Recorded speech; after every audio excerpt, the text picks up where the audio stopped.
Guess it's working.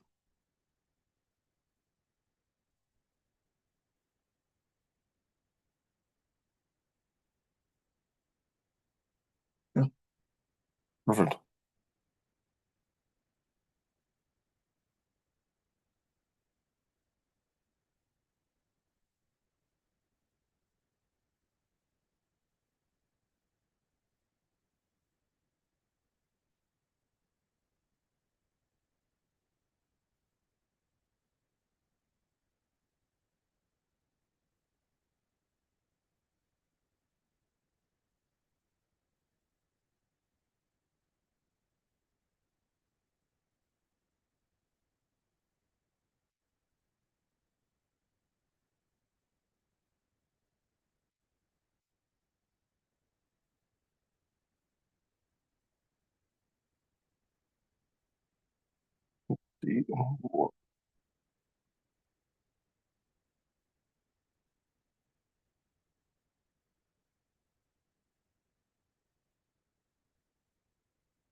Oops. What'd you do? Quick summary topic goes here. Please release each other. Whoa. Well, whatever. I think the people get it, if you know what I mean. All right. So let's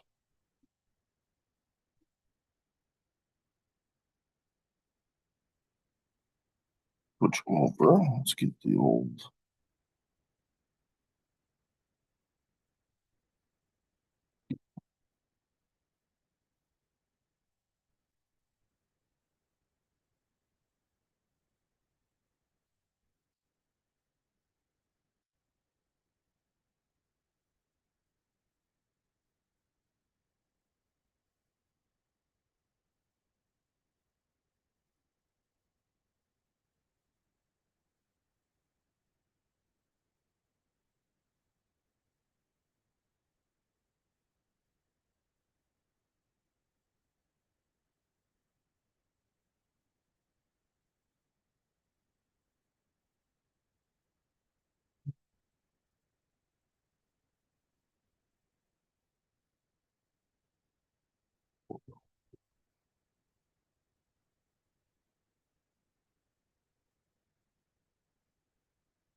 Oh my God. That is severely concerning.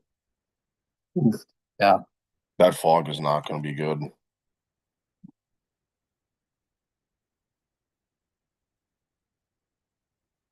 I'm going to assume that the fog is going to be more of a problem than anything.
No, go ahead. Just keep going. I'll go opposite of you.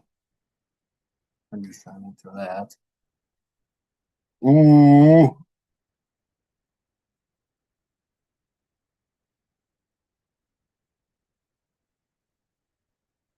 Okay. Money. All right. And then I'll do this. I can turn that on to mute that. Yep. So we can hear it without getting ourselves in copyright trouble. IT department over here. Big yikes sometimes.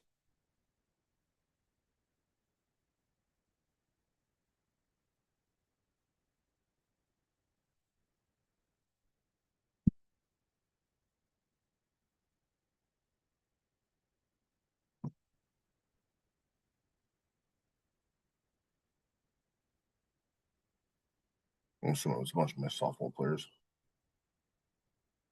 The coach lives down the hall.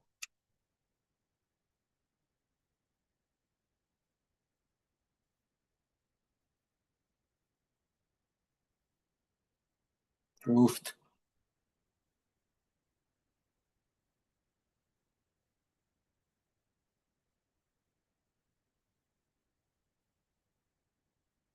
The fog is going to be the big issue, I think. I guess we'll see what comes of this. Yeah. Oh, hey. I guess I got to do this because it's a little bit behind. Somebody in the group chat wants to know where the other guy is. I'm He's here. right here. I'm just making sure that this IT department is locked up tight here so that we're good to go for a while. But yeah, he's here. We're here.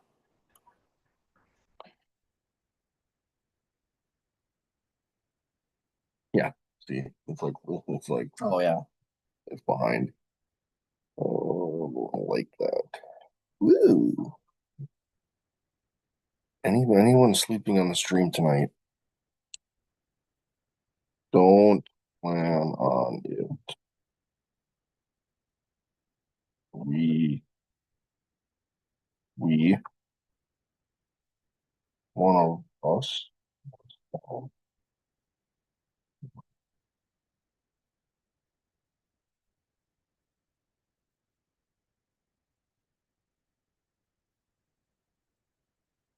Well, one thing I didn't like, and I don't know if it's gonna show it on that one. Yeah, so you see like right around his tire, that dry spot. Yep. So there's a little bit of moisture Sure on the track. Yep. So let's. Yep, that's a good view right there. Yeah. I'm gonna come on with you if they keep doing that. You know, you live here. Mm-hmm.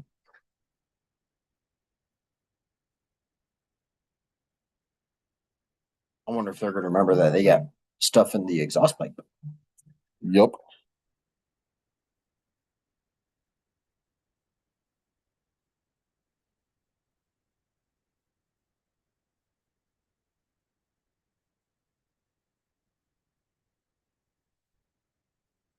Go and yeah. See, look at the moisture on the rear window of those race cars. Yeah. I don't know.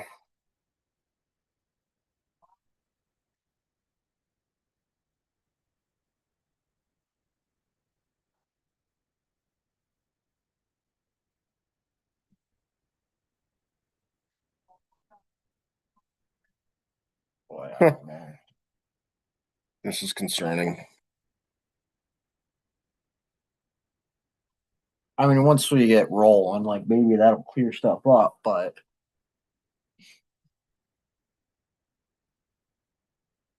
Yeah, we'll see.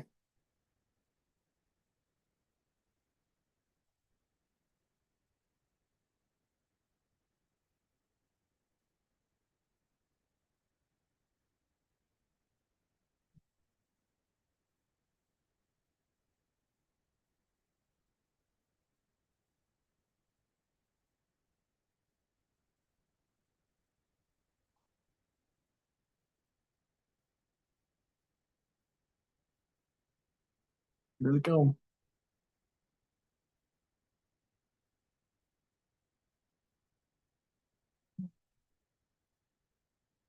Oh,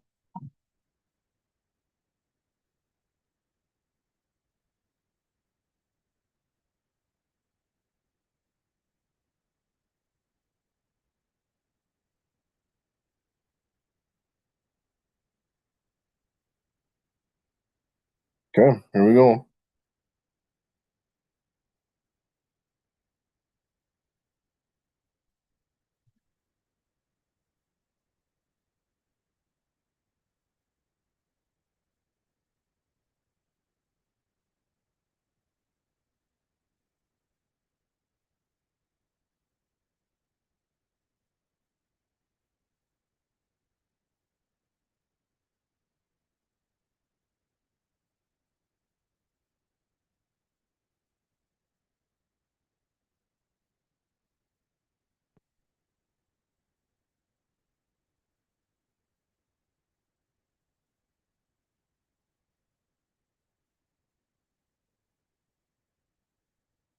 See, my thing is what's the scoop gonna be with these spotters? Yep. Because you're gonna have a hell of a time seeing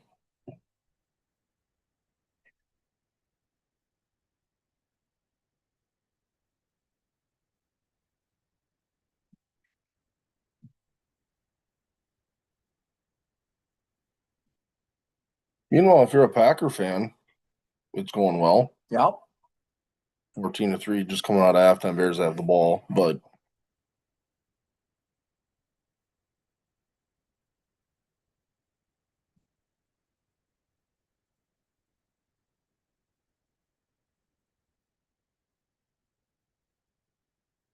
from turn three, you can't see the tower. How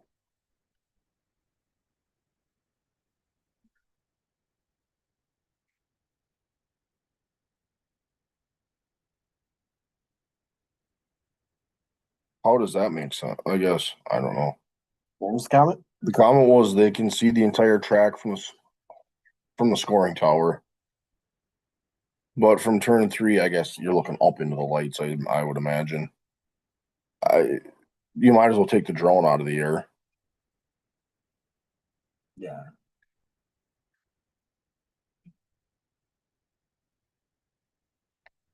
Where's the chat? Yeah, see, so you can see the dry spots on the track. Mm, So they have to do a little bit of drying yet. correct.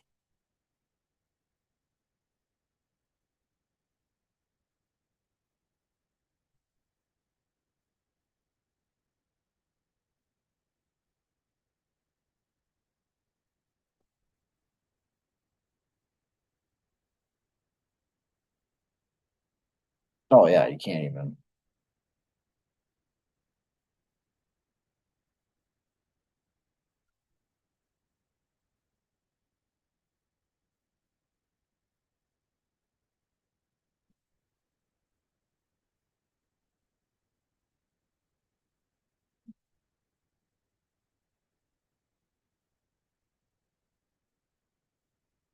Yes. I mean, I'm gonna trust the teams. They know what they need.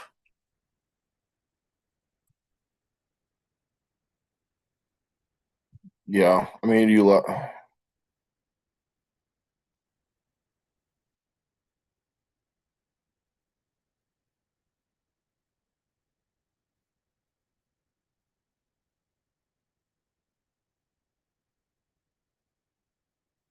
We'll see.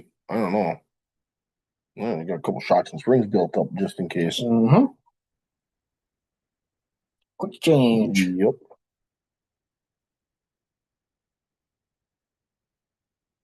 Something new. We'll see. I don't know. All right, perfect.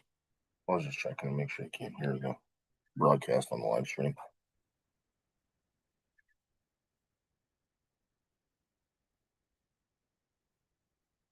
It should be 12 tires, I believe. Including the four that they got bolted on. Yeah, so you get two more sets.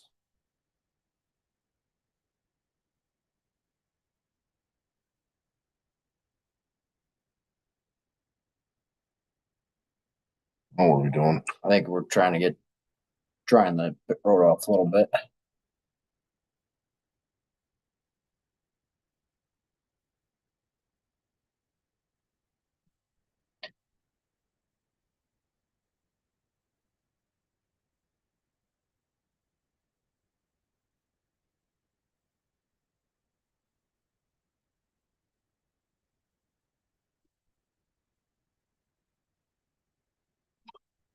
So are we Parking cars. parking cars, or are we just getting them off?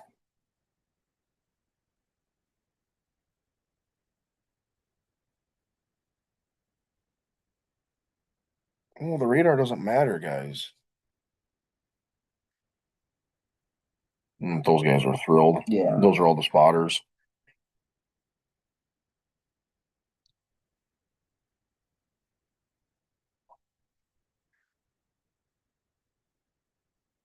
Oh, the Bears just scored.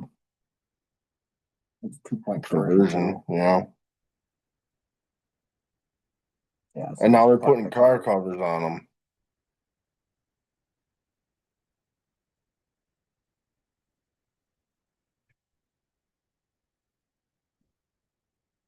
And we're getting out. Yeah, you get, wow. Yeah.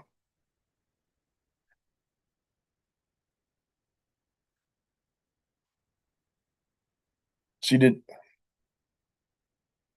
we just talked about this. Did we have to go through and monkey with handing out all these awards and doing all of this prior to this? I get it, it's a snowball derby, but like,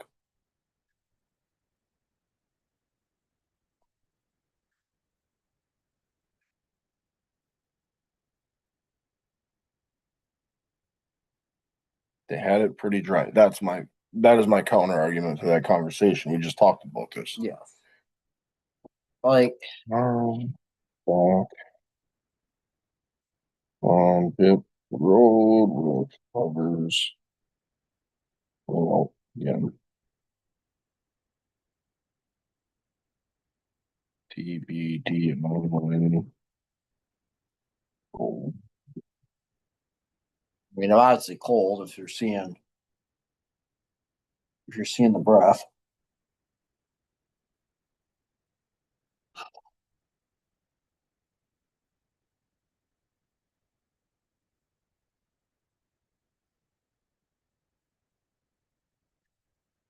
$56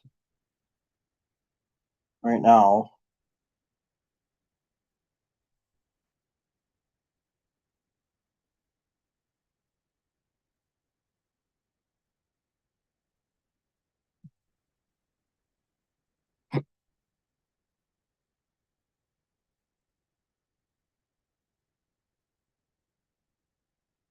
well, I guess we're gonna find out what they're up to now.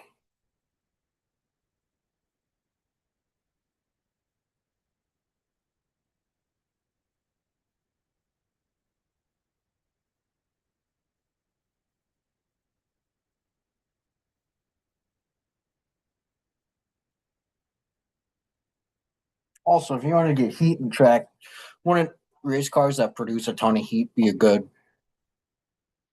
thing to have? Well, I was gonna ask before, do you let them roll around for a little while and then let them top off? Yeah. Like let them roll around, bring them down to pit road, send one guy out to fuel the car, top it off, and then send them back out. Yep. I mean, we don't need to send them out there at 70%. Let them roll a little bit and see if they can help. I don't know. I know, like, Think, well, if you're worried about them, then single file them. I mean, we've done a ton of rescheduling with sport divisions already this weekend, and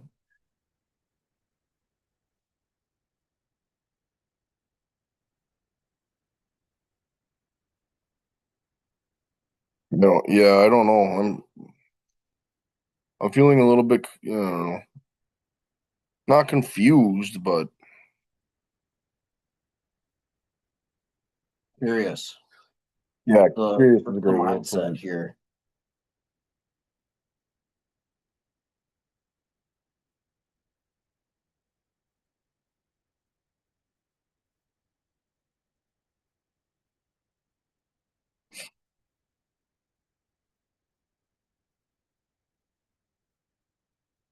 Don't get me wrong, like it's the officials are in a tough spot to start off with. Correct. There ain't, yeah. It doesn't matter the decision you make.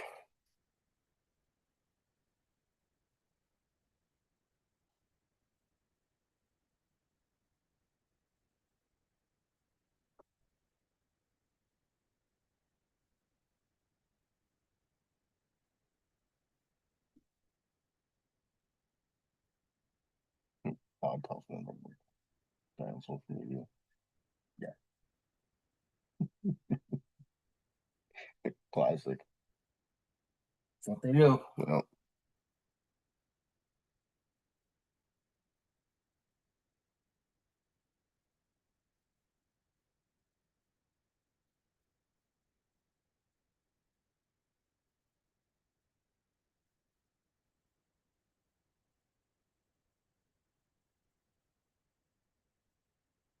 Yeah. I mean, I guess we got to make these decisions, I suppose. Mm-hmm. So they must have rolled them around, and guys must have been, They gave the thumbs up or thumbs down. There was a lot of thumbs down. must have, yeah, not screaming, but yeah, no go.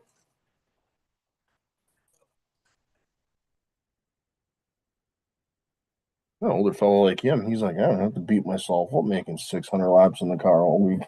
Yeah.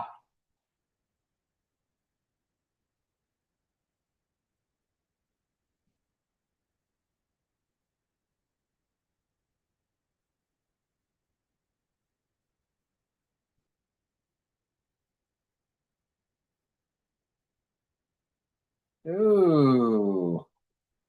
Kristen Watson, hey, well, yeah, it's another six for the Packers.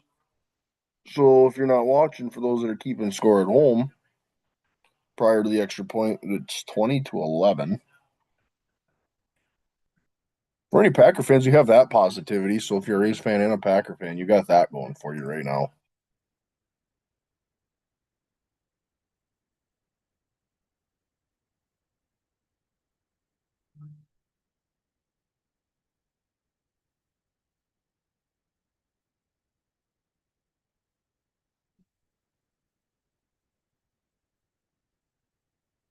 So here's a question for you.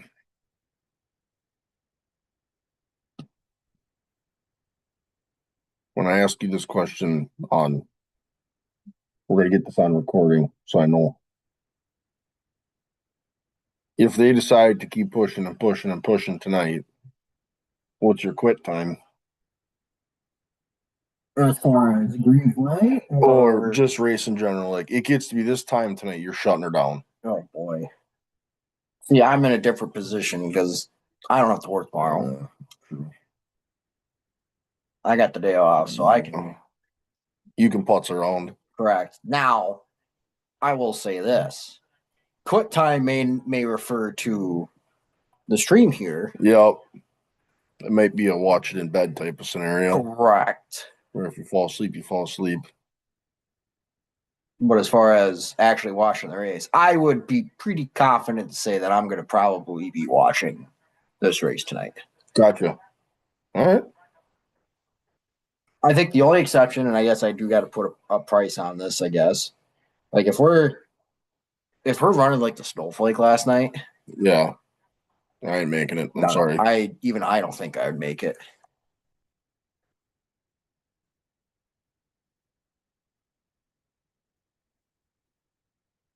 Yeah, I mean everybody's saying that they made the right calls. Yeah. Not doing anything right now. Well, I just said even with the fog, like you're putting the spotters in a really tough spot. Yeah. You spotters and the guys in the race car because they're out there making a decision by themselves.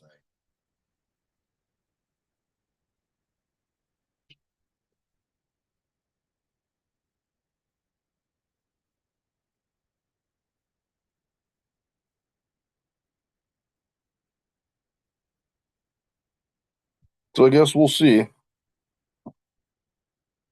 I guess we're back in a holding pattern. Well, I guess we can talk about this a little bit, I would imagine, too, as long as we're sitting here. Want to talk about the dome a little bit? Yeah, we could talk a little dome and then yeah, the dome was kind of wild last night, actually. Yeah. We live streamed a good portion of that as well. Correct. Like 6.5 hours of it.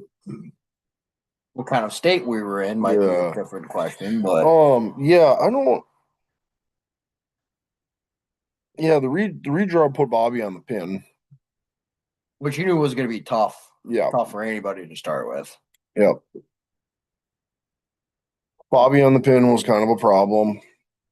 I mean, that front six pretty much held their status to a certain degree. Yep. Fager showed a little bit. Yep. And obviously, it's not. It's the track's not arrow pen by any means, but who's to say that Detroit destroyed right rear had something to do with how that car was running? Yep. Correct. Even all right, maybe it's not arrow, but he can't hit the wall like he would like to. He doesn't have that warning. Yeah. Yeah, I mean the front six kind of held their own. They were there when you expected to be. You knew Ricky was going to be good. I think really, Hoffman went 9-5. Yep. You knew Sheppy was going to be good. Yep. Even with his little mishap, he still ended up on the podium. Yeah. I don't think we really hurt any feelings. No, I think more so on individual nights they did. Correct. On prelim nights. Yeah, prelim nights or yeah. In the feature, not necessarily last chances. Yeah. Obviously Bronson was not happy. Hudson O'Neal was not happy. Yeah. Both individuals, that was kind of a funny sequence, the way those guys kind of in the infield waiting for race cars to get told out, pissed off for the guys. They're kind of buddies. They made it into a little commentary. So that was kind of interesting in its own right, that's how that played out.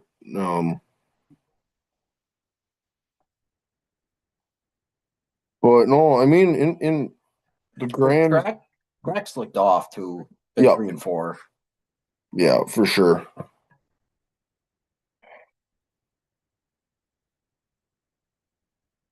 Ooh.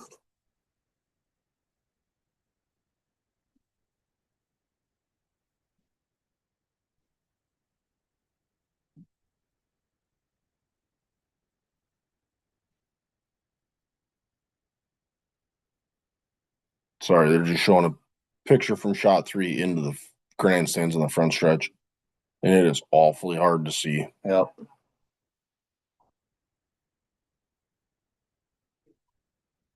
Fellas need a lawn chair there. Yeah. If pit mat's willing to save your cheeks for a little while.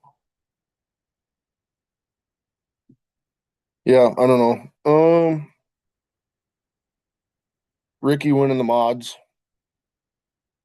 I mean, not expected by any means, but definitely not a surprise. Yeah. If you'd have said that he was going to win it, I would say, yeah, that checks out.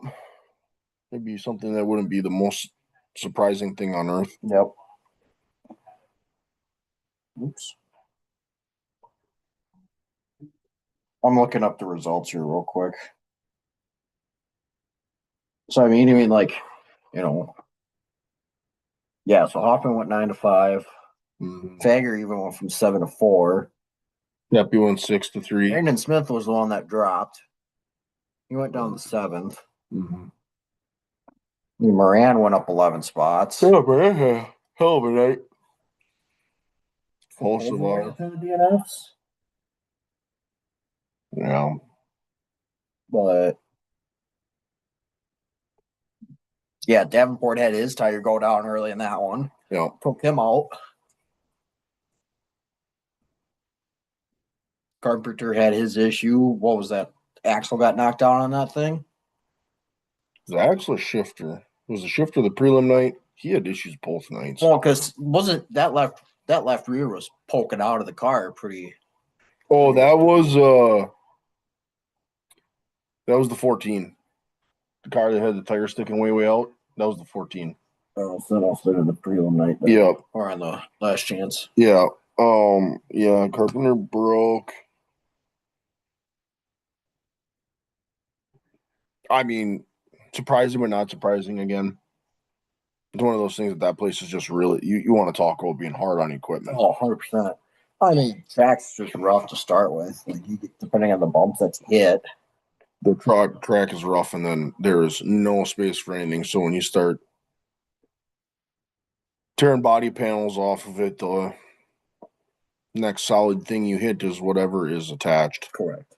to said race car. So, yeah, I mean, surprising but not. Bobby's the first one to win it 3 times. After a good number of years of not winning it. No.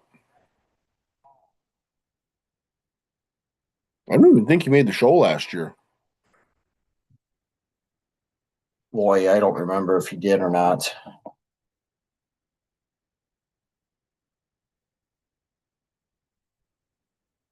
Talk about a good return on investment as we're watching the floor racing commercial. Yeah, as they're doing their promotion of all the stuff that they broadcast. Snowball Derby, Tulsa Shootout, Chili Bowl Nationals, Dirt Late Model Dream, the World 100, both at Eldora. You want to talk about sprint car specials that they cover. High limit.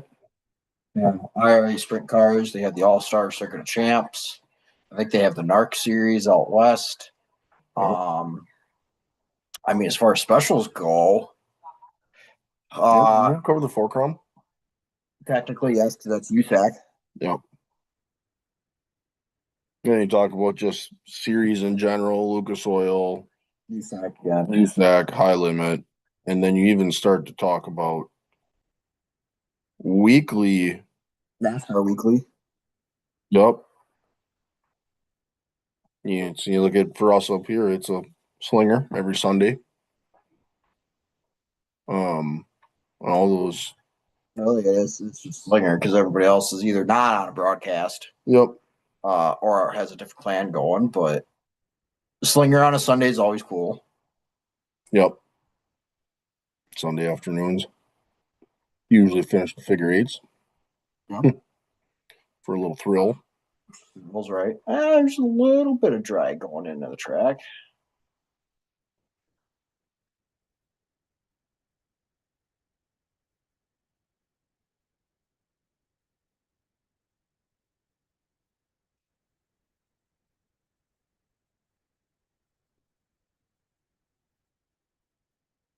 Yeah. So we were just talking about, when you talk about a streaming service, and obviously if you can be at a racetrack, obviously that's the move. But for after taxes, $156 a year. Yep.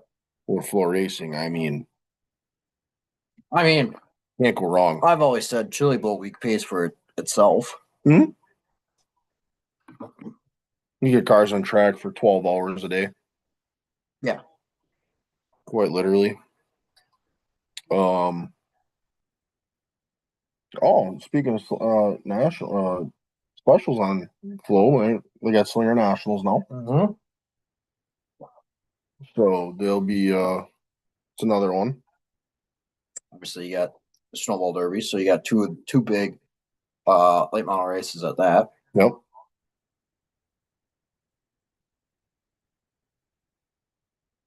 No, definitely a good investment that pays off. Yep. They always have it. It's cool because they always have the Flow 24/7. That there's always a race on, old replays or races from last year. Content and Yep. Series or specials or whatever they're doing. There's always, you can turn on Flow at quite literally 24/7, and there's something on that you can watch, even if there isn't a live race on. So, yep. They do a good job of mixing those up. Obviously, with certain times of the year, they'll bring back, leading up to the Dream, it's previous year's Dream. Same with the World and sprint car races and the big shows. They do a good job of recapping previous years or letting those replays run prior to the event to kind of give you a history lesson, more or less, in terms of what that looks like going up to that event.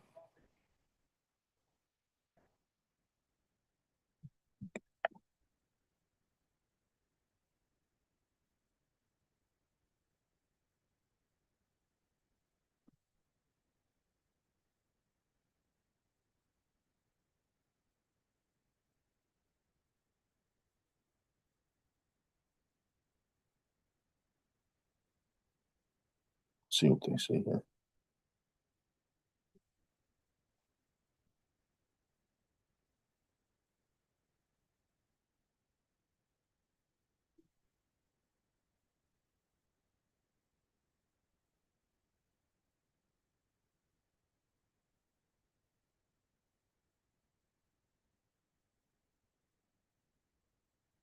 We talk about jumping back to the Derby here.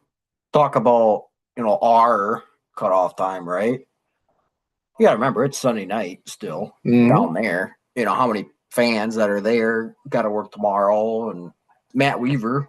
Yep. He's talking about how he's covering the NASCAR deal. Yep. And he's got to drive back tonight in order to catch court. Which, I mean, I could do the quick maps here and see how long of a drive that is, but dude's going to be in it for the long haul, basically.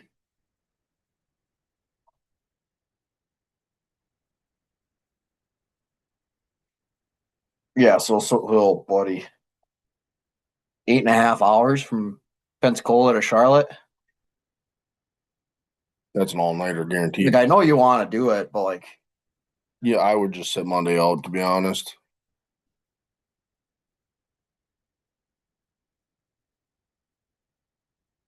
And again, if they run this on Monday, again, now, what's your turnout going to be? Do any drivers got to leave? Which I don't think that'd be the case, but that puts a lot of teams and drivers in a tough spot. Yep.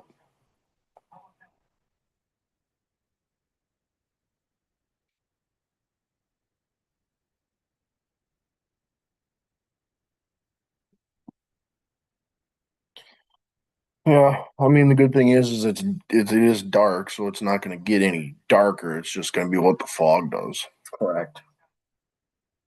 But at that point, it's probably only going to get any cooler too, if it hasn't already hit its depth. Yeah. Yep.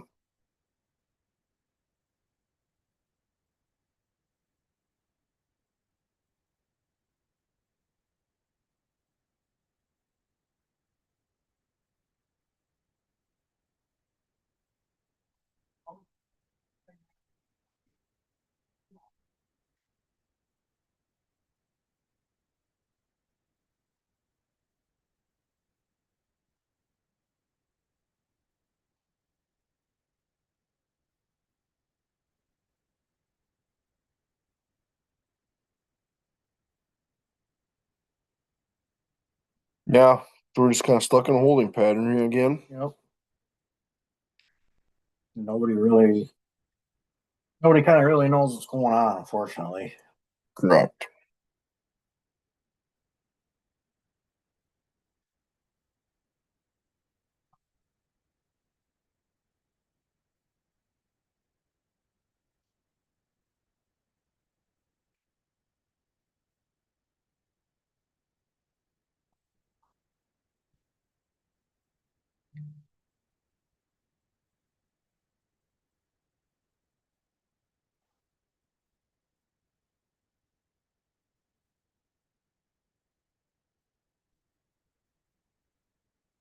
Well, going to commercial break on the stream, so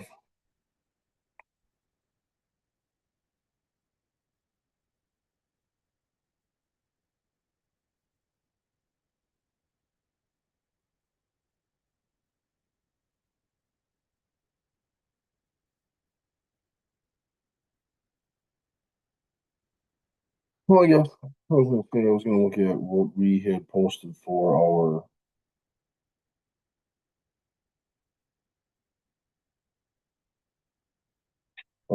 race picks.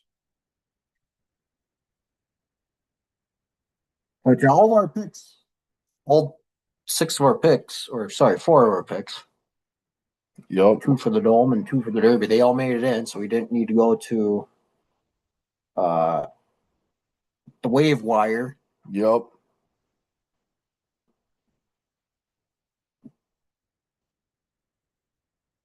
Yeah, it's when you look at it, the 6 drivers we had picked Derek Thorne, Derek Gross for myself, Nasty and Butcher for you, and then Cam had Majeski and Bubba. So a good mix of guys, but all locked in on time. No. Nope. Nasty had a Nasty races we in. So 5 of the 6 locked in on time.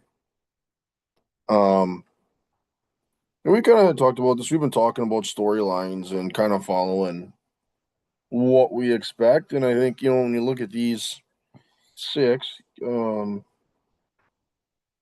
pretty consistent in terms of being in the show. Other kind of storylines that we had talked about.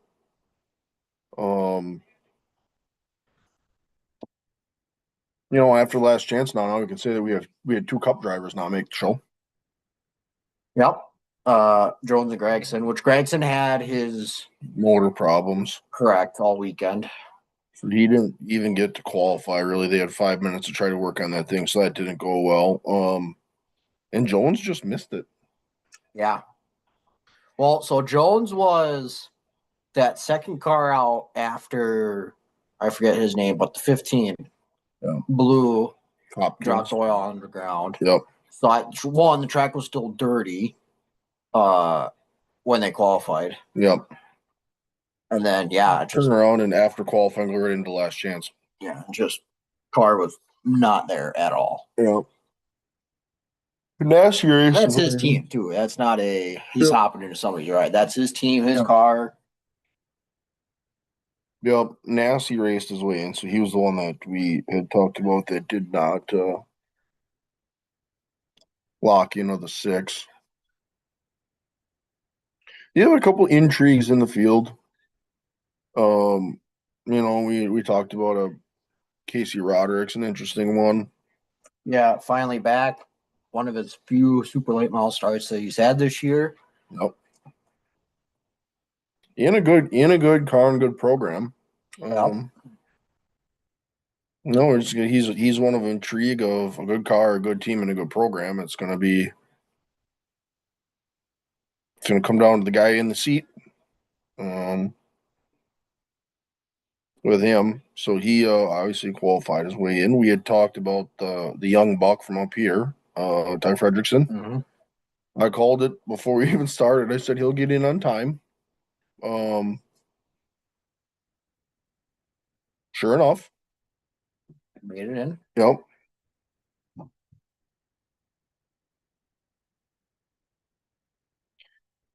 So in on time, he'll be.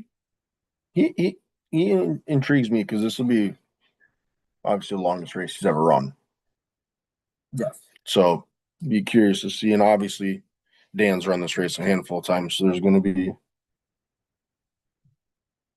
to be some coaching going on over the radio in terms of tire management and when to push and when to not and when to ride and what you're feeling. So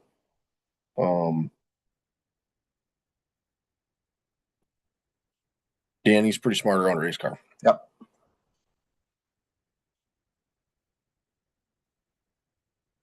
Fury chassis for Priest. Mm-hmm.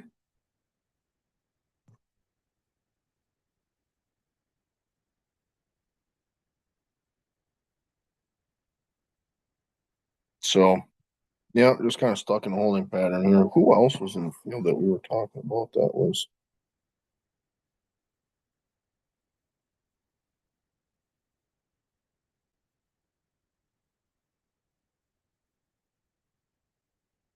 Oh, Dawson Sutton. He's been on a hot streak of late. Mm-hmm.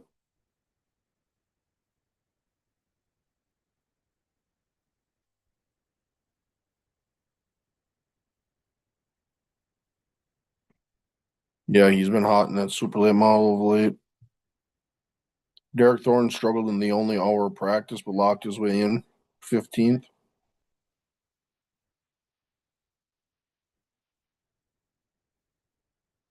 Roderick Fredrickson, we've talked about. Kyle Busch coming through a last chance. Mm-hmm. Winning the last chance. Nope. He's in. And 300 laps is a long damn time. So when you're in, you got a chance. Yep. I go back to what old Paulie Schaefer said when he qualified in a handful of years ago. You got to be in it to win it, and we're in it. Yep.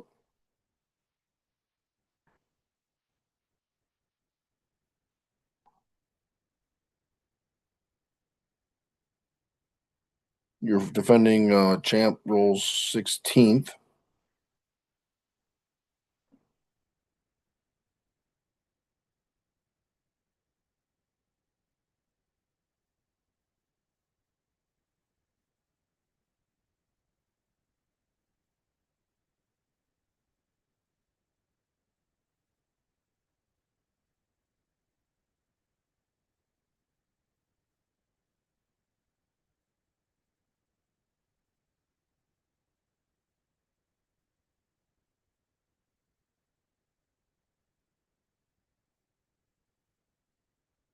We'll interview with Priest for the time being, talking about building that car. I guess the thing about it, we can talk about this a little bit too. Keelan Harvick went in the snowflake last night. This morning. Well, yeah, this morning, last night, this morning. However, on today, December the 7th.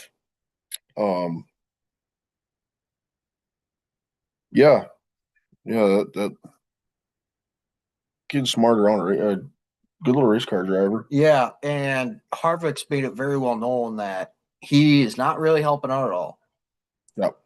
Was he even there last night? He was there. Was he? Yeah, because he did Yep, commentary, yep. So he's I mean, obviously if Keelan asks, I'm sure Harvick would give him advice, but he's not in the pit. He's not up on the radio or anything like that. Like it's Keelan and his team and what they're doing and That Rackley War, they've teamed up with KHI, obviously, but they got good race cars. There's no doubt about that. Absolutely. They've got good race cars. He's got to do his due diligence in the seat. Yeah, and I didn't make this connection yesterday. But that 62 car with Swatch last year in the Derby was really good. Mm-hmm. So again, that's going to be good equipment. Yep. So when you get into Snowflake with that same car, or I'm going to assume somewhat of the same car. Yep. Good notebook. Yep.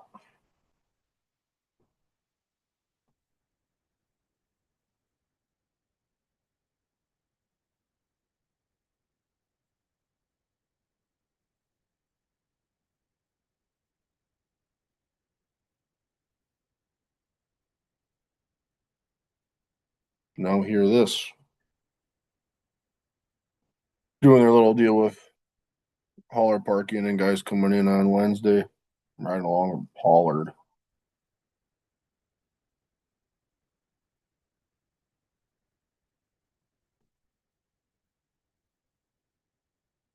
I remember somebody making a comparison of Bub Pollard. He's like a good old boy Fred Flintstone. Mm-hmm.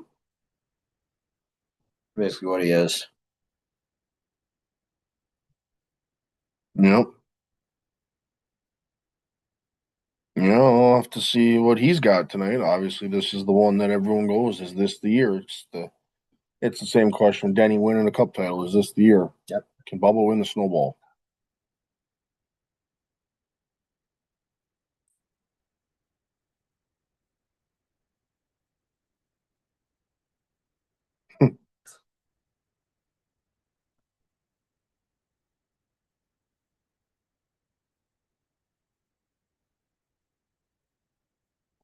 Oh boy.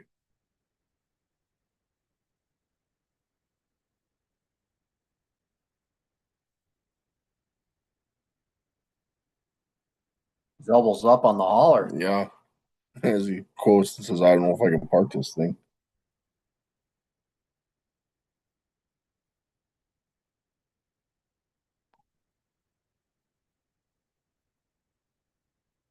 Whoa. Whoa. Cranking on the thing. Oh.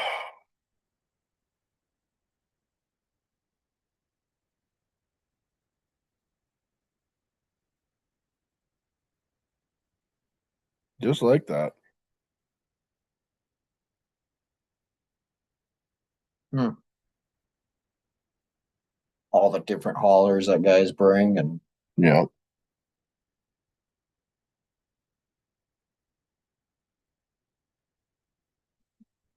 Hmm. Starting to think this is going to be a Monday project.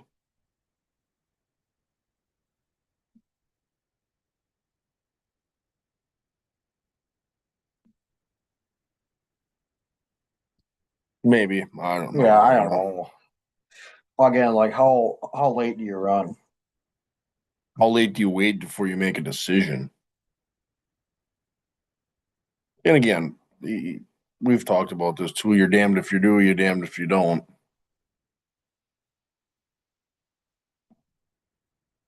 If you make them sit and wait, and it's frustrating. If you send them out there and you wreck race cars, Yeah. it's also frustrating. So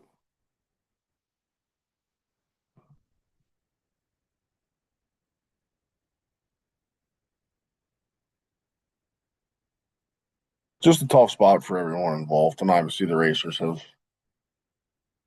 said it's a tough situation, but have agreed with the call, which I think is a good thing. Yeah, see, so others are saying the same thing.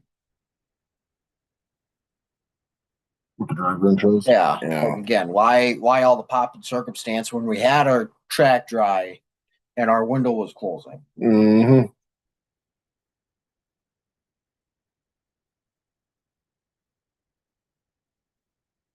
As great as technology is, sometimes you just gotta can't rely on it. Like, yeah, the radar said there was nothing, but like the radar doesn't read the fog. Like there should have. Right. Sometimes you just got to rush the Yep. solo. Yep.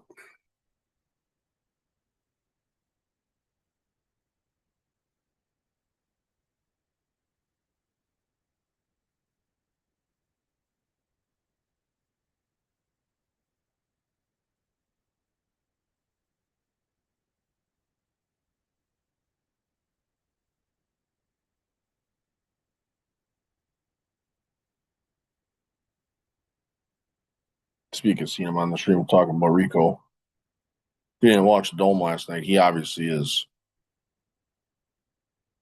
If anybody's got a dirt late model, he's talking to him because he wants to run next year.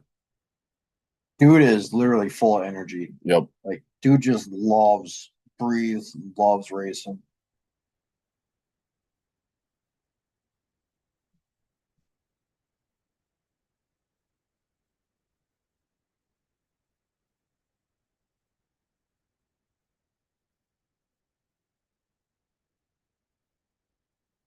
Oof.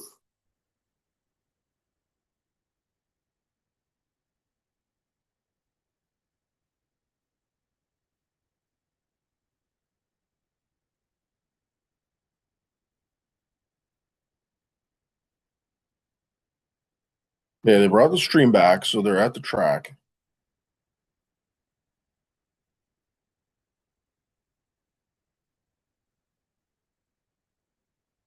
It's 6 o'clock and it feels like midnight.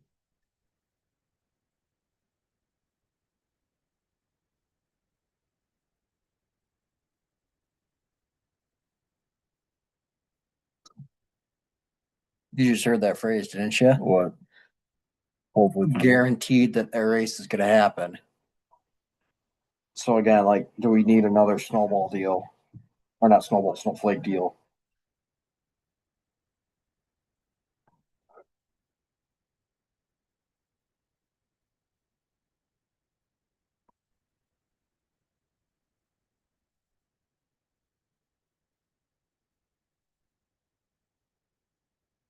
Bears just scored.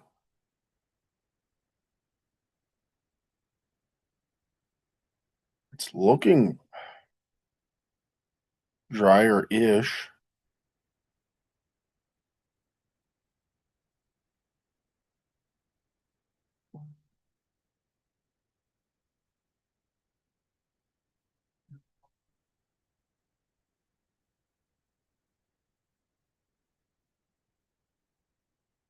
Stands are pretty empty too. Oh, again, like why? Who wants to be sticking around at this point? And with the uncertainty of Bears tie the Packers 21 all, 8 minutes to go for those that are invested in that. I mean, I know we're a racing stream, but at this point, we can maybe even talk about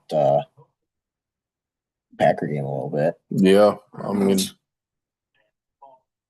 we're in it this far already, you know. Backup plans tomorrow, so I mean they're gonna try, but I don't know how much. I hate to be the Debbie Downer here, but I mean it's almost you got to start thinking about it. Pull the trigger sooner than later. Let the guys get some sleep. Yeah. Well, so the bad part is all the haulers are outside. Correct.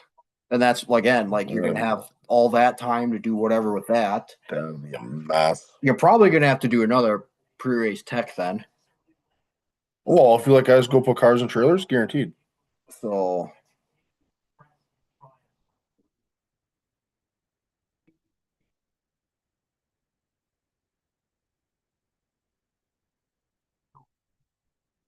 and then again, how if they do run tomorrow, what is your time tomorrow? Are you running an 11 o'clock race? Are you doing your 1 o'clock like you originally wanted to? Are you doing a night race to let some people back? Like what are you doing?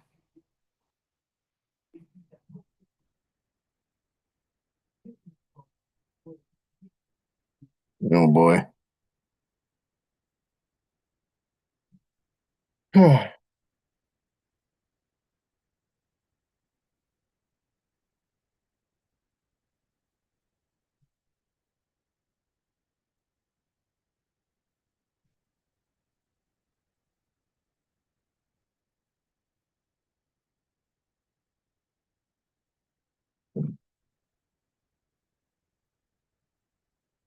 Bob was sitting in the car with the kiddos.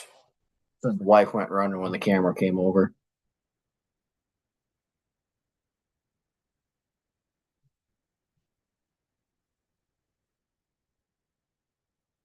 Then he's got, I'm going to assume, probably the youngest. Probably. Could be the oldest, actually. I don't know. One of the daughters.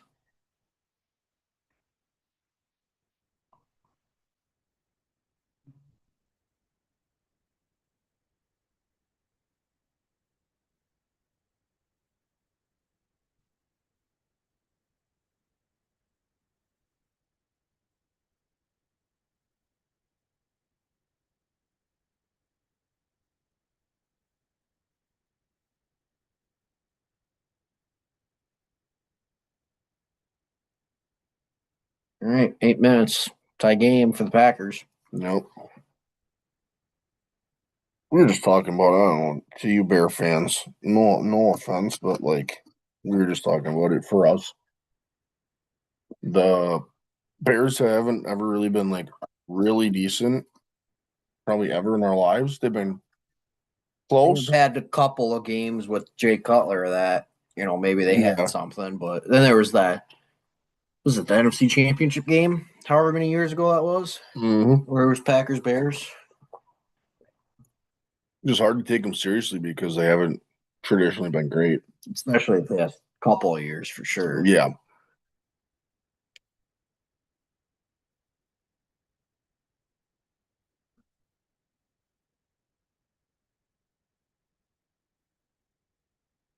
That's kind of starting to lead to me to believe what's going to go on here.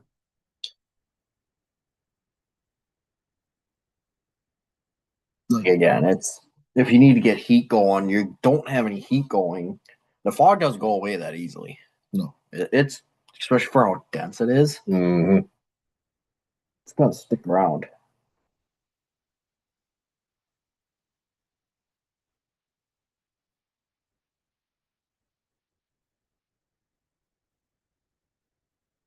Oh, Dave Portnoy's freaking out about something.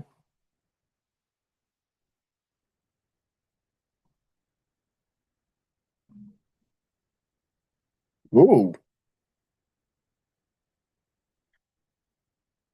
Big mad.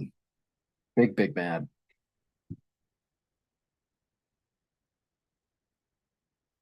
I mean, there's dry spots, but there's not. There's still a lot of wet. It looks better, but it's not. Well, and like the Obviously not ready. correct, and like the other thing too is like how long did it take the first bit of track drying to go? Yeah.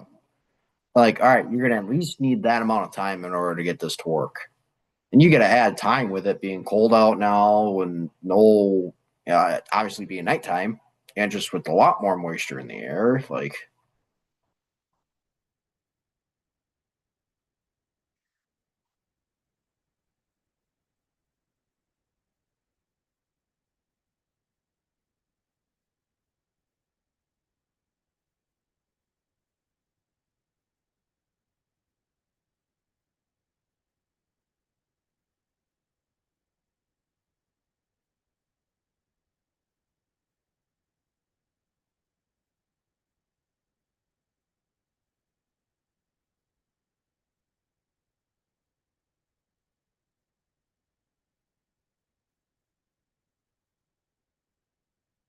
Matt Weaver 54 minutes ago. So Mike Herman Jr. told Tom Majeski they're going to give him 5 laps to give the drivers a thumbs up, thumbs down. That was the original pace laps. Yeah.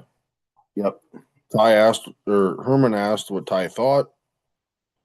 Herman said it's hard to see, but the track seems wet. And Ty's response was the track is not even close. Yeah, because even coming off the wall, like you still got wet spots coming off the wall. Yeah.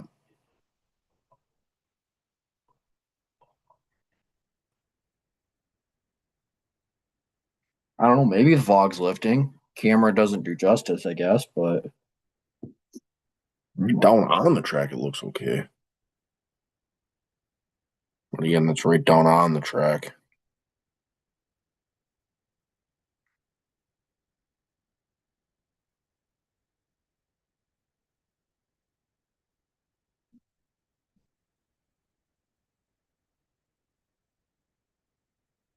Back to another commercial break.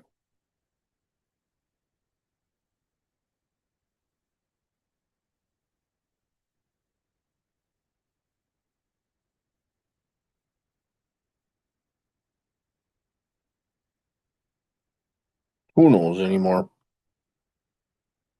Does anybody? I don't think so. Doesn't seem so.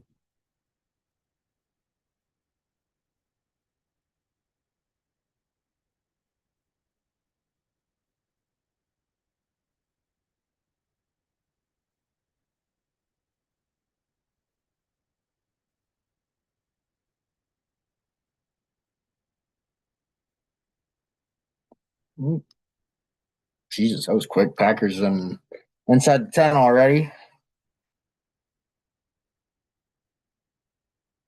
And we fuck. Oh boy. Oh, Grayson Jason. Yeah.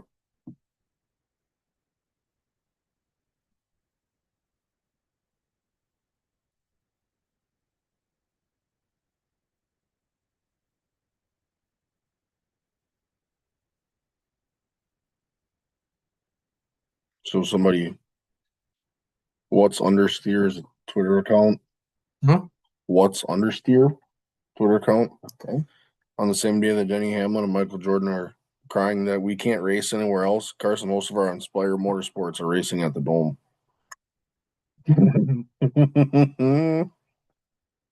Oh.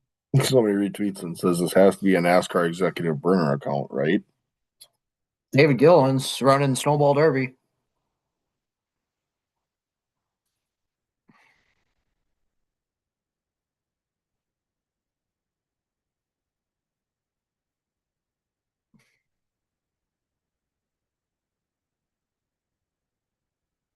Trackhouse has got a MotoGP team.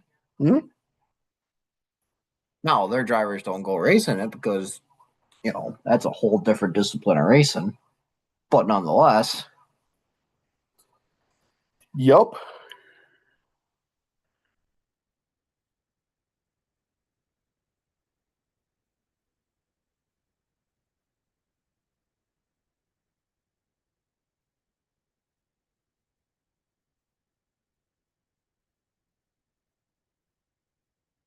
The old NASCAR regional count is covering the Snowball Derby too.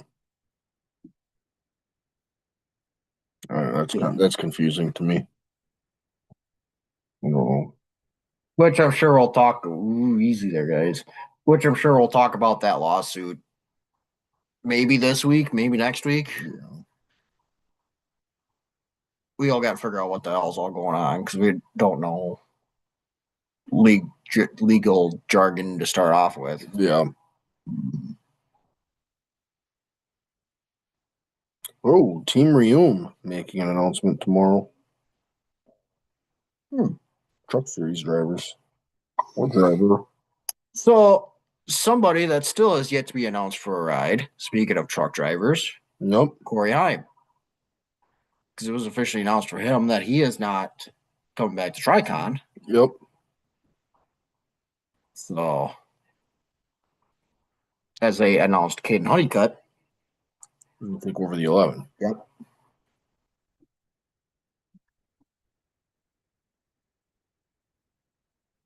Also, I don't know if everybody else is getting the same commercial with this Medicare allowance thing there. Yeah. I feel like your audience, Probably missing it a little bit if I'm going to guess. like, I don't feel like anybody ROI is probably not real great there. whatever. Hey. I'm not a TV person. It's the reason why I sit on a couch. So I will say Taco John's looks really good right now. Yeah, if you're into college football, the playoff is set, and Notre Dame said, "Yeah, we're not playing in bowl this year. If we can't play the playoffs, we're just not going to play at all." Mm-hmm. As people would say, they took their ball and went home. So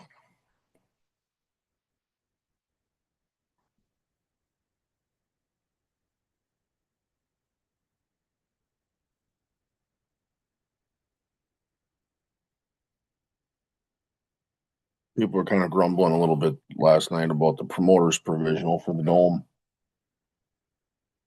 who got it, anyways? Woody's car? It's kind of in the No name. wonder why people were grumbling about it. Yeah, he put his own car in the show. Ow.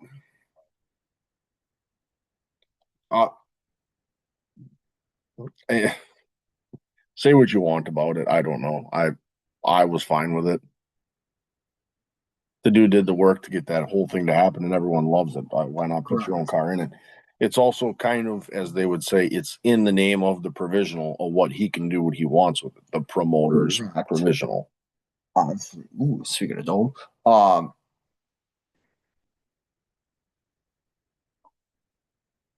so since we got cars on the track still, we're not going anywhere soon.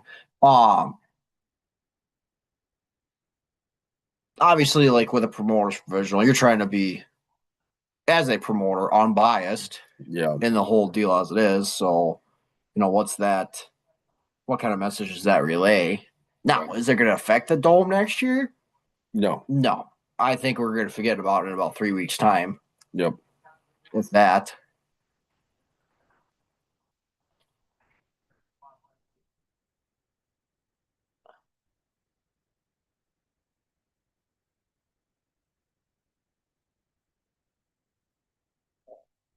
Well, it makes you wonder what they're going to do now with all those support divisions that they moved to Monday. On the Tuesday? If you leave them Monday and move the Derby to Tuesday, you can't move the Derby to Tuesday. Like Derby's obviously the show. Yeah. That takes priority over anything. So I feel like if anything's going to happen, it's going to Derby's on Monday. It could even be where they run the Derby early on Monday, and they run all your sport divisions after. Yep. But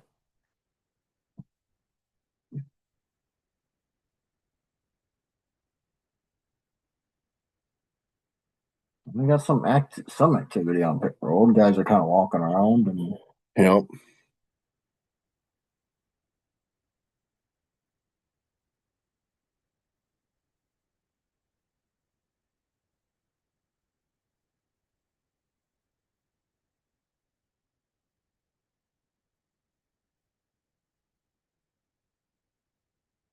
Still baffles me that Casey Roderick, then defending Yep. champion of ASA, did not have a ride. Mm-hmm.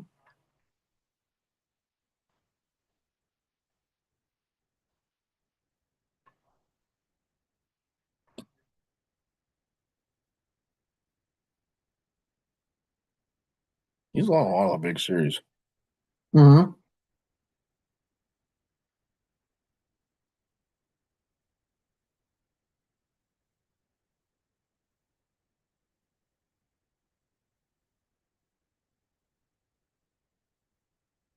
And for watching, sorry, this isn't exactly what we thought it was going to end up being.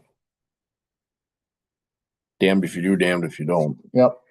Packers are up 7 again. 2.5 minutes to go. Something around there, maybe 3.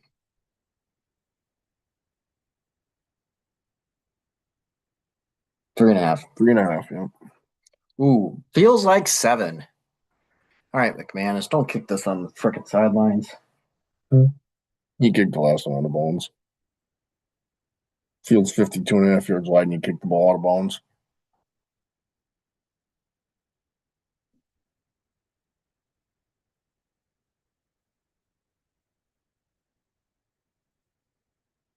It's a good start.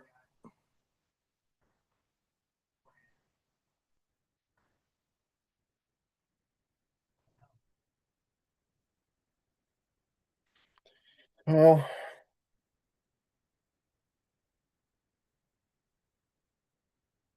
You know what I haven't seen drive by in a little while, though? track training equipment. Oops, speaking of the devil, there's one.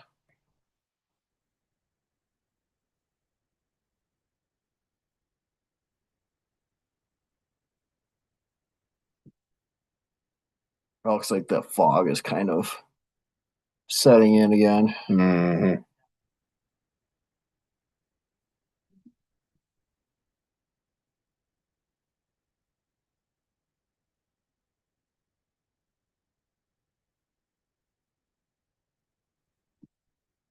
See what the old X machine's got to say. Someone might have some intel for us. I'm about to say I'm checking the old Facebook here too.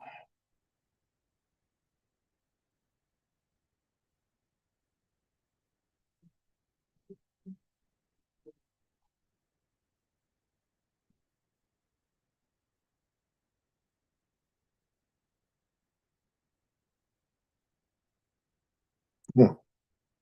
Hey, check this out.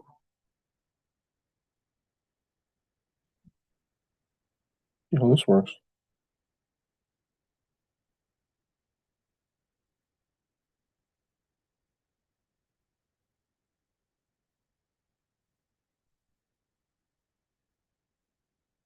I can let him in.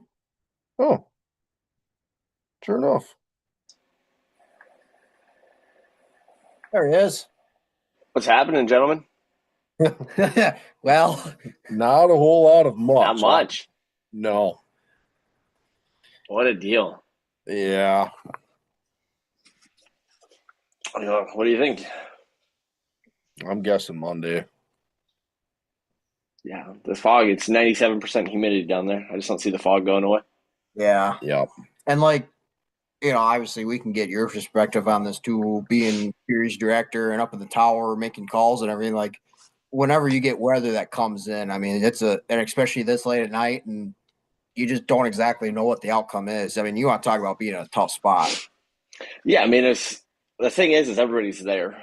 And so that's the first thing. And that's a lot of people are like, well, why don't they just call? Well, everybody's there. It is only 6:15 down there right now. So I mean, even if they can get it started in the next couple hours here, 3-hour race, they could have this thing done by 11. I mean, they proved last night they don't care what time they get done, because I think it got over at what, 3:15 or something in the morning. Yeah, like that. But you knew that was going to happen, because they didn't want to make those guys need to come back Monday. Yeah. If you think about it, they don't get that race, and now even if they would have moved it to Sunday, because today looked fine, didn't look like there was going to be weather. But then you have 60 some cars that are all still trying to get in today that you still have to figure out. So they were able to get that race in. The worst is this fog and that mist, because it's not, if it's raining, and if you pull up the radar down there right now, there's nothing on the radar. Right. And Yep. so, if it says it's going to rain for the next 3 hours and it's, you're going to get 2 inches of rain, that makes it a pretty easy call. But fog, I've only had to deal with it once. And it was, again, a light mist that as soon as we got rolling, it was fine. And that's the problem that they have right now is that they don't have enough. There's no way to get heat in the track, up here. And when we track dry, the late models are the best thing for the racetrack because they're super low to the ground. They put heat into the racetrack, which then helps get the moisture out of the racetrack. I see them drying. My TV's over here, so that's why I keep looking over there. That's why they're drying. That's why they're pulling the tires behind. It's anything to create friction to put heat into the racetrack. Without that heat, it's never going to dry. Yeah. And it may not. It from the sounds of it, it's not really even raining right now, but the track is it's wet, just because again it's 97% humidity down there right now, and with the cooler temps, and that's only gonna those temps are only gonna continue to drop, which then just pushes that moisture right down to the racetrack. And so the fog, the lights. I mean, I don't know if you listened to Ty's interview with Short Track Scene. He said you just can't see. Like it's just with the fog, with the lights, you literally can't see. And so they obviously they want it a safe condition, but at this point everybody's there, and so they're probably if there's no radar that shows up on the radar, I could see him trying to dry the track for the next 2 hours here, and if it's not getting anywhere, then figure out what to do. Because again, the stands are still half full already. Yep. So nobody's going anywhere. Yep. And the other point that I brought up too is like, all right, let's just say you do make the call, you go to Monday. One, you got to bring all the haulers back. This is this race specifically, but you got to bring all the haulers back in to load cars up. That's going to be a process. Tomorrow, you got to unload them all because you put them in the hauler. You got to do another pre-race inspection on everybody, and you got to get everything going at that point too. Yeah, those and some of those details are at this point the teams would probably say, hey, just let us, it's probably 50-50. Half of them are probably saying, let us load up and go home and we're hungry and we want to go someplace warm and eat. The other half says we're here, let's go race. The other thing though is that they have 3 or 4 different divisions that they need to try to get in that are already scheduled for tomorrow. I don't know how many of those modified mayhems actually showed up. I think they had 70 or something like that on the list. And so it's that number's probably closer to 40 or 50 at this point. People have to work. But even if they have 30, and I know they have the Crown Vics, and so it's like, if they have 4 divisions and 20 cars in every division, it's still 80 cars that you need to figure out someplace to put, as well as the 36 super lates that are here. Yep. Being a part of big shows as well, and again, another comment that we made, and I think social media kind of not blew up, but there was discussion about it, was we had the track dry at one point in time. We had a window where it could at least get started. Did we really need to do the awards and driver intros and this, that, and the other? And again, like obviously this is the race, and you want to do as much pop and circumstance as you can, but was it really warranted in this situation? Yeah, I think there's 2 schools of thought. We've been in this situation before that we knew it was going to rain, and so we actually delayed until it rained because it was we felt that we would rather we weren't going to be able to get to halfway, and so we would rather have the race start and finish in all the same conditions than start.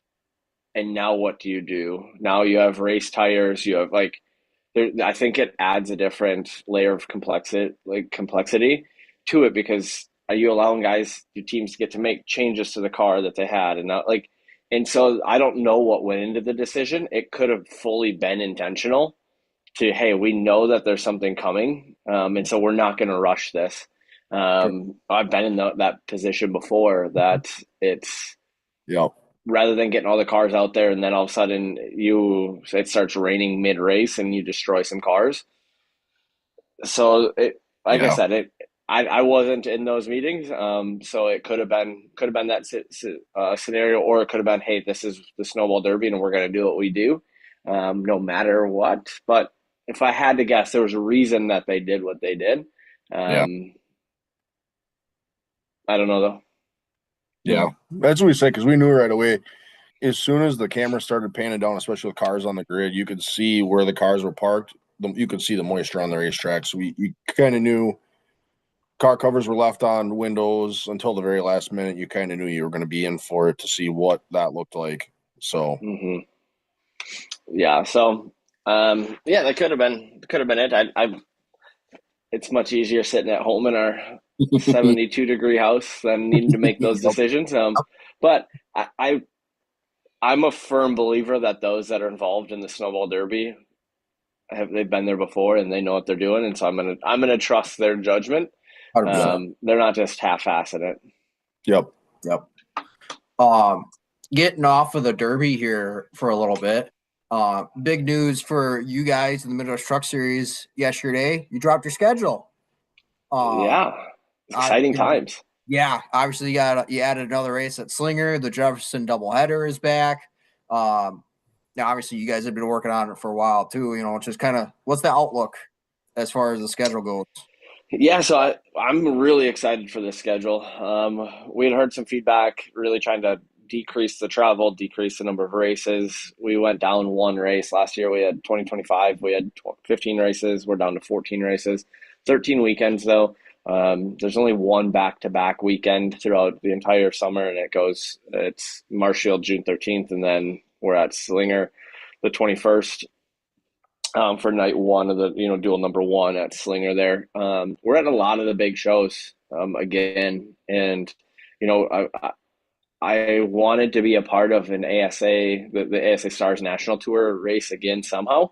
Um, it just didn't work out in 2025, but previously to that, we had been at the Milwaukee Mile with them and whatnot, and so I think it's going to be a really good show at Slinger that 21st. I think it adds to that show a little bit, especially for the fans, especially for fans on TV.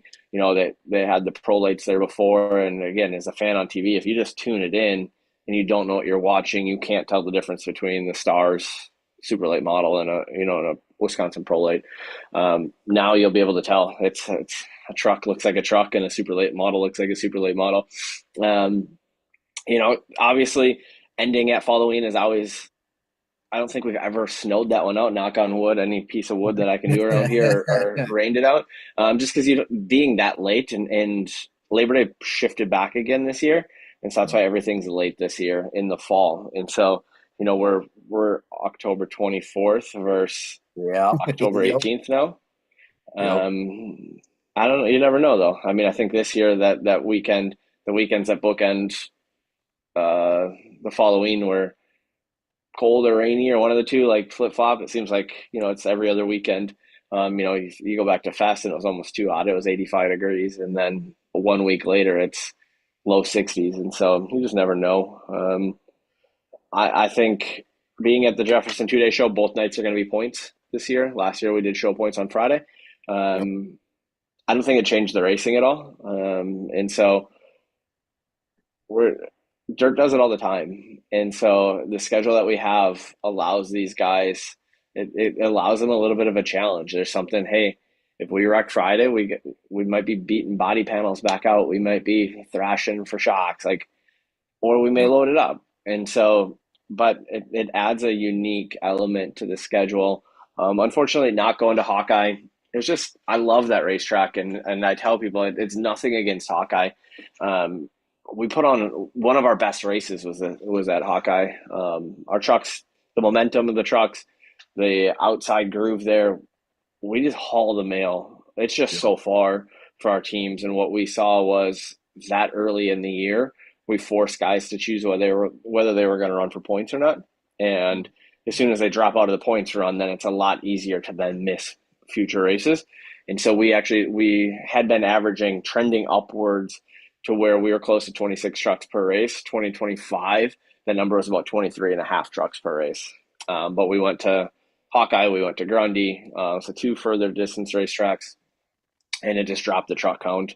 And so we don't have any sponsors from there. We don't have any trucks from there. So it's like when I looked at something has to give, I just made the decision to say, hey, sorry, Hawkeye, we love going there, but we also have this date that we can add in at Jefferson or Slinger, that we can then bring back our duels, which again is another unique thing. We go there and then we have a 3-week break and we go there again. And so from the team perspective, you're not throwing in a whole new setup if you don't want. You can build on that notebook that maybe you had on that June 21st date and go back to the same racetrack again without needing to switch it up. And so we're looking for some extra money for that. We want to do kind of a King of the High Ranks duels champion, where we will do a separate points deal for both those races. Probably pay out $1,000 to win, the combined points of that event. And so we're going to continue to expand and continue to try to do some different things. Excited to rejoin the Tundra Super Late models as my baby for 10 years, 2012 to 2021. And so to be able to go pay respect to Bob and Bev Ashenbrenner and Brandon and his whole family there, kind of the one final time for the final Bev Memorial shootout or memorial race. It'll be a cool deal for us to be a part of that and kind of give us a race at Marshfield. That's like kind of a crown jewel type event at Marshfield. Yeah, for sure. You mentioned like the turnaround for Slinger, like having those time off in between it. You brought that up yesterday too. Yep. That it gives guys you don't have to do a ton of thrashing on the truck to get ready for the next week. Like you said, you build off of that notebook. I'm definitely looking for that. The other thing with racing with the ASA Stars too is that it's a free exposure, I guess, for lack of a better term. Like you're probably the possibility of hitting a brand new audience or a whole new audience outside of our regular Midwest Tour or Tundra series and stuff like that. Obviously, that's promotion for you guys, or just getting more exposure. Yeah, and it's that event is going to bring in a national audience. Mm-hmm. That it's the national tour for a reason. And so to have that exposure, to be in front of those fans, both in person and online, will be a big opportunity for our sponsors, for our teams, something that they can brag about to their sponsors and say, hey, we're a companion series with this major tour. Mm-hmm. And to be on that stage in front of those teams too. There's a lot of eyes on those 12 races I think they're doing this year schedule. And so to be able to play a small role in the success of their season is something I'm looking forward to. Man, that fog is not going away, is it? Oh, it is not. I mean, that looks just about the same as it did about 45 minutes ago. Yeah. Honestly. I dealt with it once at Oktoberfest in our truck race. I think it was 21. I remember that one. Yeah, it was 21, and the Big 8 race was following, and I was race trucked in Big 8, and I could see it starting to roll in because of the hills back there in turn 3. You can literally just see the fog rolling in.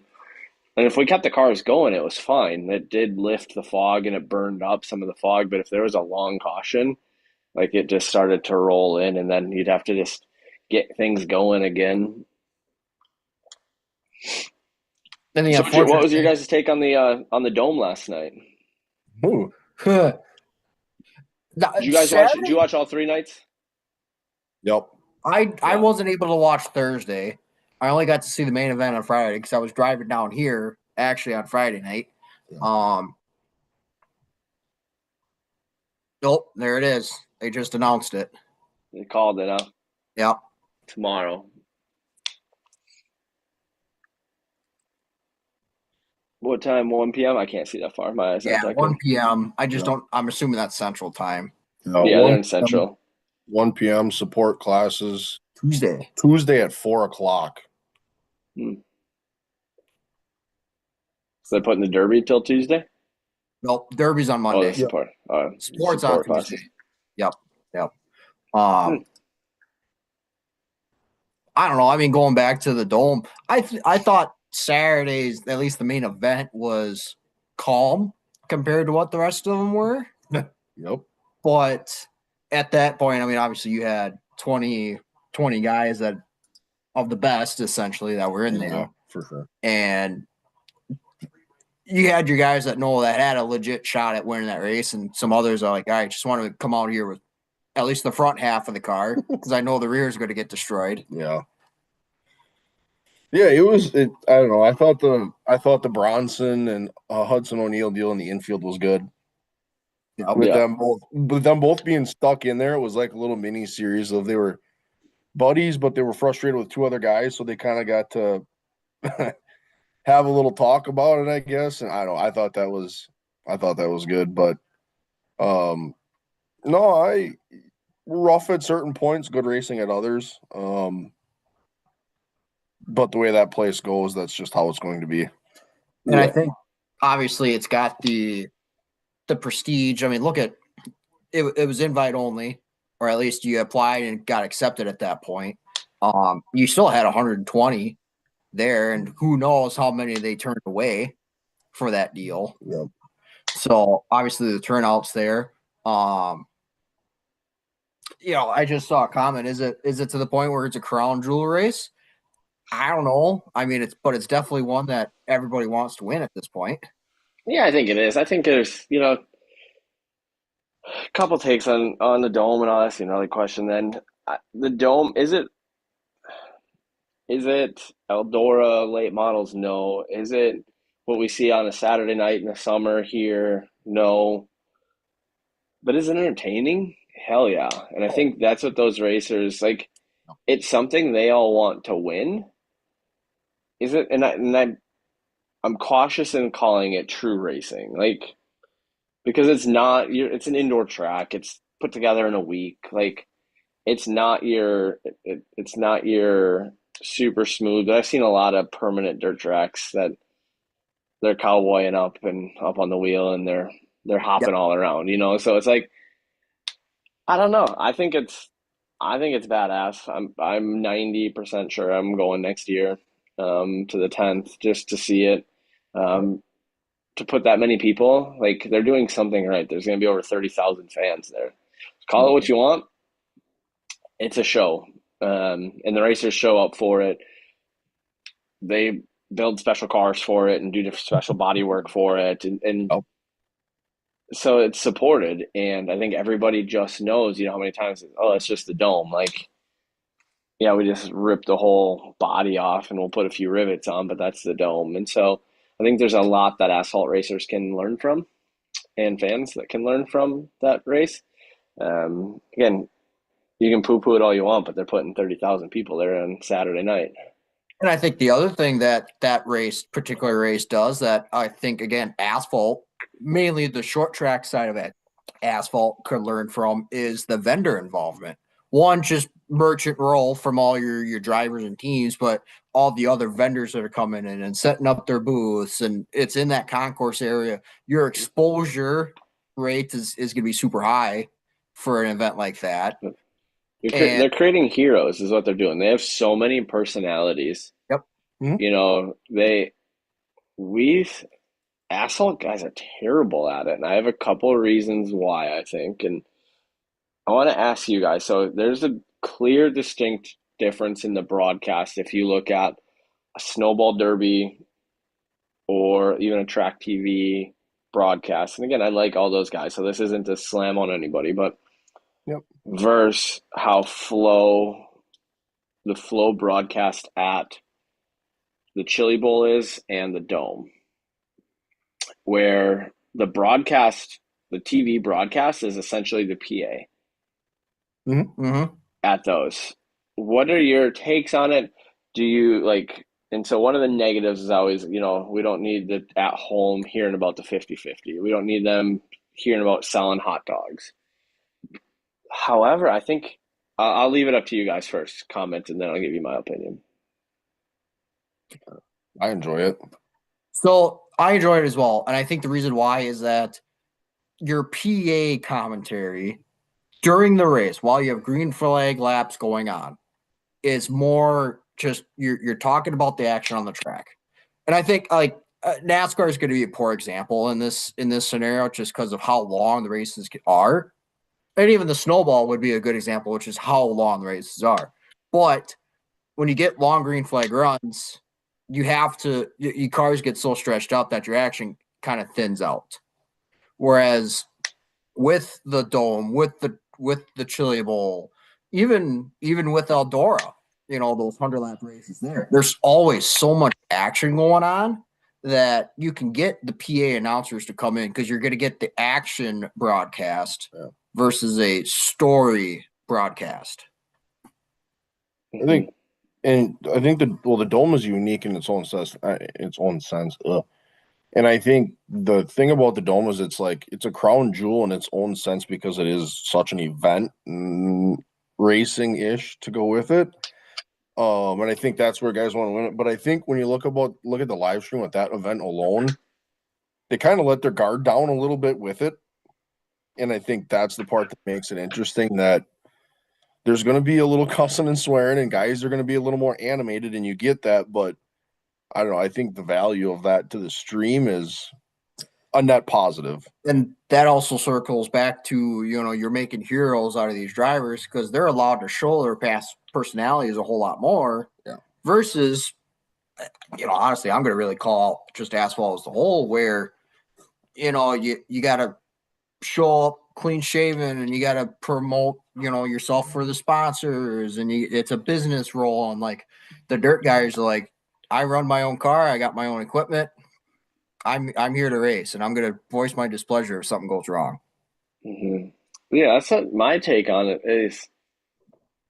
When you have to have the right PA people first. So those guys are the right PA people. When I look at that broadcast, I feel what it does is it puts me inside the dome. Yep. And it's the same. Yeah.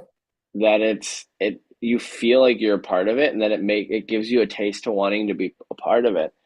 I said if these broadcasts continue to get too good, and there's so many storylines that the home broadcast gets that the at track doesn't. I think a lot of sporting events have had this problem as well. It's a lot easier for me to watch an NFL game on TV than it is to see it at the game. Yes, there's a different energy there, but if I am just purely watching to watch, the experience at home is better than the experience at the game. Yep. For the most part. I think what happens when you have a broadcast team that merges them together, I think the experience at the dome is better than the experience at home, which makes you want to go there. Yep. I'm going to hear the same thing. I'm going to see a lot of the same stuff. I don't get to smell the fumes. I don't get to feel the excitement and that energy again of 30,000 people all in one spot cheering for the national anthem and whatnot. And so, it's just something that's been on my mind a little bit of when you talk about broadcast and the styles of them, because they are two completely different styles in the dirt world and the asphalt world. Yeah. But I think that then goes into the personalities and all of that we allow. Man, you hear the interviews last night, and it was like, if that's done on an asphalt track, like I think they get burned to the ground for allowing it. Brian Halbert, he's the USAC announcer on Flow. He's by far one of my favorites when it just comes to pure announcing side of it. Kind of talking about like even being that at the event thing. Like I went to the Packer game a couple weekends ago against the Vikings. There was an older gentleman just a row down here to the left. He had the radio broadcast on. He had his earbud in. He was listening to the radio broadcast. My sister's like, why has he got the radio broadcast on? I'm like, well, one, the play-by-play on radio is always phenomenal for football. Mm-hmm. And two, like you get your, so-and-so made the tackle, or here's what's going on. Here's why this play happened. Like you get that information as well at the same time where, if you get the PA going at the racetrack and you tune into that frequency, all right, you get the same deal. You can hear the PA announcer. All right, something happens. You get the story from the announcing crew what happened, and you jump right back into the announcing. Yeah, and they have Blake down there. I mean, the dude just got fenced, and like there's a camera in his face right away, but they're all there for it, and they all know, and they let them show their personalities, and they kind of embrace that. Which again makes these guys so relatable because you're like, oh yeah, like I'd be super pissed off too if that dude just fenced me. You know, and you're like, yeah, I can see why you're mad, buddy. Instead of getting out and being like, oh yeah, that was just, I just hate it for my guys, and just kind of not show anything there. So It's a copy and paste interview sometimes. yeah, agreed. So, What's y'all's plan now? I don't know. Staring at my screen. I I'll say, mean, theoretically, we were supposed to be done about now, anyways, right? The Packer game's over. Who plays at 7:20? Who's on Sunday Night Football tonight? I just looked it up, but I don't remember who it was. I don't even get the Sunday Night Football game. Oh, you don't have NBC? Yeah, because for our streaming service here, we use Fubo. Well, them and NBC aren't getting along right now, so I don't get NBC in the package at the time being. I mean, worst comes worst, I gotta log into my stuff too. Yeah. Just download the old Peacock or the NBC Sports app, put his account information in, you'll be good. I've got the Texans and the Chiefs tonight. Should be a good one. 7-5 versus 6-6 at Kansas City. All right. So what races you guys starting to fill out your schedules for next year? I still got to sit down and do it. I've been logging. We've got our master spreadsheet that we got for all of our series and different track schedules, stuff like that. So that's filling. Actually, I could look that up real quick, see what we're sitting at here. Most of them, I don't think Big Eight's released their schedule. Oh, I know. I think one of the ARCAs hasn't released theirs yet. For the bigger stuff, yeah. Southern Super Series hasn't yet. Badger Midgets still hasn't released theirs yet. So Dirt Kings just put theirs out last night. Okay, so that answered one of mine. Yep. IRA Sprint Cars, if you're sticking up here in the Midwest, they got to put theirs out. Mid-Am. Mine's going to be pretty typical schedule that I run every year, pretty much. It'll be the Icebreaker. It'll be the Sheer. It'll be the Howie. It'll be the Jim Sauter. Maybe Jefferson again this year. Jefferson, yep. It's kind of not too far. Yeah, they got to put their schedule out too. Was that?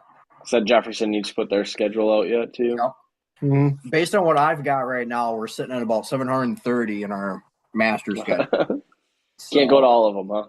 No, unfortunately not. There's scheduling conflicts in some of those. But I don't know. I'm kind of intrigued, and I'm kind of intrigued by that UARA race at Golden Sands. Yeah, that'll be interesting. It can be really temperature dependent. Well, and that AR tire doesn't grip up a ton, and Golden Sands doesn't have a ton of grip. So, yep. And the other thing too, and like Jim Brazel has said this about fans, is that you bring your most bogged down motor and your lowest gear, and that's what you run at Sands. Like, I don't think everybody realizes, especially on that UARA side, like what kind of setup you need to bring for that race. You never stop turning. You're gonna be dizzy. Yeah. Yep. But my hope is that it pulls some guys. A couple. There's a Southern Super Series race that same night, I think, though. Yep. Morrissey just posted his schedule. Sounds like he's going to be there for that one. Obviously, we'll see who else all shows up. I wouldn't be surprised if like a Brazen Bennett shows up for that one. Yeah, we just hope to get some of those Southern guys, and like I said, maybe they'll stick around for 3 more days and then hit the Dixieland too. Then, but yep, no, that was what our thought process was, that maybe they could do that swing then, 100%. So yeah, so we have 2 days to switch the car over, and yep, that was the one that when we looked at the schedule, that was the one that like really stuck out with the most intrigue. I mean, well, it'll all be dependent on how, like, kind of what Ricky's following is, and maybe we can pull some Berlin cars over. Maybe we'll see. And I mean, it depends on rules package and all that stuff, but he usually gets a decent following, and so I would assume there's going to be 4 or 5 of them at least from down south ish that come up. So and they're decent paying races too. That's the other big part of that, is that with it being such a good paying race, you're going to pull guys. Yeah. So it'll be interesting. But all right, I'll let you guys get going here. Yeah, sounds good. Thanks for letting me drop in. Is everybody working tomorrow, or? I'm off tomorrow, but I'm back at her tomorrow. So I'm gonna have to try and time this up to maybe I could be home in time and watch the race. Maybe we'll go live again tomorrow and they can watch. That's all on you, pal. Yeah, we'll have to figure out logistics, what that looks like. But I think you're sick. You're sounding a little rough tonight. Self-induced, maybe. Yeah. Yeah. Maybe a flu, but not the Yeah. traditional one. Yeah. Yeah, is that whiskey in the old mug there? No, just water No. today, actually. Just water. You could change Yeah. that. Yeah. No, I'm good. I'm good for today. Need that Benson Valley bourbon. Yeah. Hey, there you go. Yep. Well, awesome. Well, you guys have a good night. Thanks for letting me join. Yeah. Yeah. Yep. We'll see you All right, later. Yes. All right. That was fun. Yeah, that was a little different perspective. Yeah. I mean, we didn't really get to watch any racing, but Learn some stuff and Yeah. from the race director side of things, you can understand maybe why Five Flags did what they did at the time. Yep. Maybe, right? We don't know, we weren't in those conversations, what was going on, but Yeah, for sure. gives you an idea. So, but yeah, 1:00 tomorrow. Yeah, 1:00 tomorrow. Support divisions move to Tuesday. I hate that for the support divisions, but absolutely. again, what do you do? Yep. And with the way the Derby is set up, with not having haulers and parking fans in the infield, and with the Derby being the way the Derby is, and they're going to stay true to what the Derby is, Yep. it puts you in a really tough spot. So again, you hate it for your support guys, but at the end of the day, if those guys want to be there, they'll make it happen. Yep. And they'll get to race for their Snowball weekend events as well. 100%. So, Al, anything else? No, tune in tomorrow. She'll be a tomorrow show, and tomorrow at 1:00, and then they'll let her rip and go from there. We'll crown a Snowball Derby champ on Monday. And then we'll talk about it Monday night. Yep. Tuesday morning, Tuesday afternoon, and you'll hear our perspective on Tuesday Track Talk. Yeah, as we get ready for the next episode. So that might push us back potentially a day, depending on how this all shakes out. Yeah, between that and then honestly, it'll probably look like we'll talk about the Dome and the Derby on that episode, and then the following week, depending on how the NASCAR, as it's being phrased as now, how that deal goes, we'll probably talk about then the week after. Yeah.